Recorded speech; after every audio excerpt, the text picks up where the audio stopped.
Objection. I thank the gentleman from Georgia, Congressman Collins, for putting the special order together. Mr. Speaker, in his time served in office thus far, President Obama has said he's for the reduction of government red tape that places an unnecessary burden on the American people.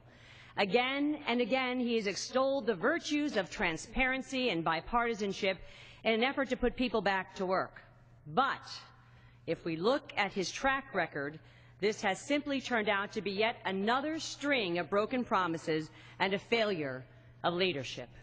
In his first term alone, President Obama has finalized 130 major rules, a shocking 160% increase over the previous term under President George W. Bush. This alarming growth in government is an assault on our free enterprise system and on our individual liberties. Either the President is not interested in keeping the American people's trust, or he simply does not have a handle on his own federal agencies. Given recent events, either of these could very well be true. The truth, Mr. Speaker, however, is that costs from new regulatory burdens on Americans increased by nearly $70 billion during President Obama's first term in office, which are based on his own agency's estimates. It is very possible that the real costs far exceed this number. And with major regulations in Dodd-Frank and Obamacare still yet to be implemented, these burdens on small businesses and the American people will only skyrocket. Dodd-Frank alone required government bureaucrats to write nearly 400 new rules, and yet 3 years later, we have barely completed a third of them. Most of the law's provisions have little or no connection to the financial crisis that prompted their creation in the first place. As a member of the Financial Services Committee, I have witnessed firsthand the arbitrary and irrelevant these rules can be and how they cost the American people jobs and their hard-earned savings.